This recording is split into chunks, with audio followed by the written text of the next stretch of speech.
होती है, माफी चाहूंगा संजय, पण एवढंच सांगतो की माझ्यासाठी माझी आई ही माझी है महाराष्ट्राची धरती है, पंजाब ही माझी मौसी है। राउत साहब, एक सरदार को स्टेज पर देख के ऐसे मजाक उड़ाया गया महायुति का कि सरदारों का क्या काम है।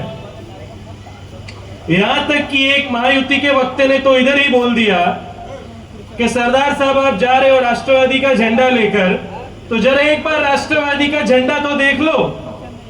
राष्ट्रवादी के झंडे में एक भगवा रंग आता है, वो प्रतीक है हिंदुत्व का। राष्ट्रवादी के झंडे में सफेद रंग आता है, वो प्रतीक है ईसाई धर्म का, क्रिश्चियन का। राष्ट्रवादी के झंडे में हरा रंग भी आता है, वो प्रतीक है इस्लाम धर्म का, मुसलमानों का। तो तुम सरदार किधर?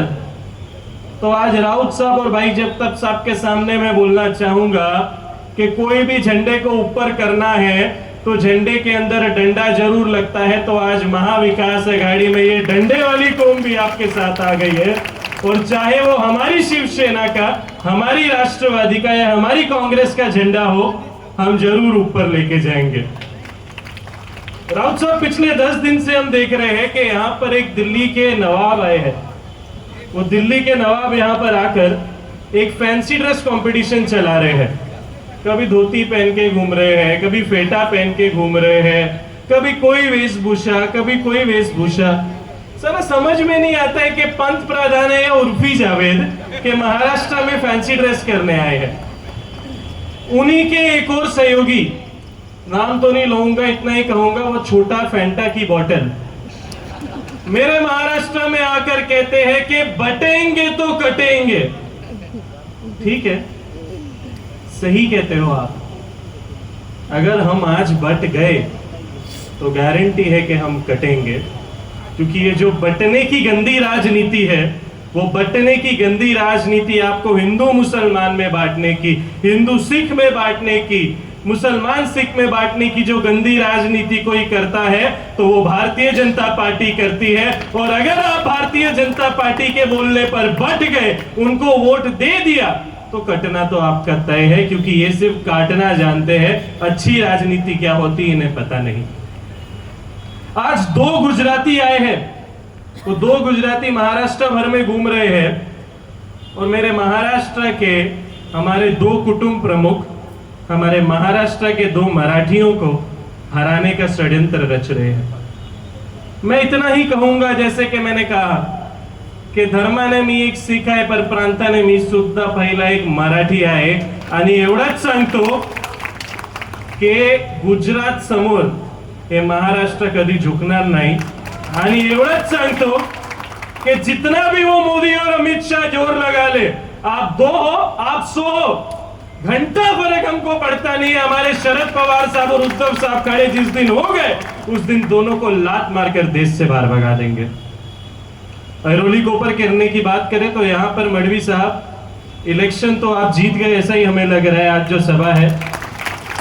और ये जो जोड़ी है आपकी और राउत साहब की जो स्टेज पर बैठी है, तो राउत साहब का जैसे आपको आशीर्वाद मिलेगा, तो हम तो इलेक्टोरल पॉलिटिक्स के बारे में काफी स्टडी करते हैं, तो एक सेकंड यहां पर जब राउत साहब बोलेंगे स्टेज पर खड़े होकर, तो मुझे अच्छी तरह से पता है कि हर 1 सेकंड राउत साहब जितना बोलेंगे 1500-2000 वोट वहां पे मडवी साहब के प्लस अपने आप इलेक्टोरल मशीन में होते रहेंगे।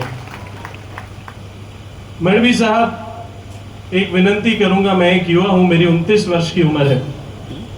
आपके अरोली कोपर किरने में हमारे मुंबई के भी बहुत से बच्चे आते हैं जो काम करते हैं, पर एक तकलीफ यहां पर देखने को मिलती है कि जो हमारे यहाँ के दोस्त हैं अरोली और कोपर किरने के, उन्हें काम करने के लिए बाहर जाना पड़ता है। भूमिपुत्र म्हणजे नवी मुंबईकर, नंतर मुंबईकर। मी मुंबईचा आहे, मी राहायला मुलुंडला आहे, पण तुमची बाजू घेतो। तर मडवी साहब, तुमचे चरणात ही विनंती है कि चुन के तो 23 तारीख को आप आओगे, ये हमें अच्छी तरह से पता है। एक ऐसा आप यहाँ पर अरोली में माहौल बनाइए कि हमारे जो युवा यहाँ पर बैठे हैं, हमारी माताएं बैठी है, बहना बैठी है, यहाँ पर इनके बच्चों को, इनके भाइयों को 50% नौकरी ये कंपनियों में इन्हीं को मिलनी चाहिए, तब जाकर हम नवी मुंबई का अच्छा विकास करेंगे। आज यहाँ पर बड़े बड़े लोग आते हैं, बड़ी बड़ी बातें करते हैं। पिछले दिनों मोदी जी का एक भाषण हमने देखा, वहां पर कहते हैं कि वो भटकती आत्मा आपले बापा बद्दल मराठवाड़ा में भाषण कर रहे थे। मोदी जी को इतना पता होना चाहिए था कि मराठवाड़ा में उनका बाप जरांगे पाटिल भी बैठा है और मुंबई में उनका बाप शरद पवार भी बैठा है और उद्धव साहब भी बैठा है। तो वहां पर बोलते बोलते उन्होंने बोल दिया कि शरद पवार ने महाराष्ट्र के लिए क्या किया। शरद पवार ने महाराष्ट्र के लिए क्या किया। मोदी जी, मैं इतना ही कहूंगा कि आप 10 लाख रुपए का नरेंद्र मोदी लिखा हुआ सूट पहनकर दिल्ली में घूमते थे। आज महाराष्ट्र में आपको 150 रुपए की धोती पहननी पड़ रही है, तो ये 10 लाख से 150 रुपए पे तुम्हारा बाप शरद पवार तुम्हें लेके आया है।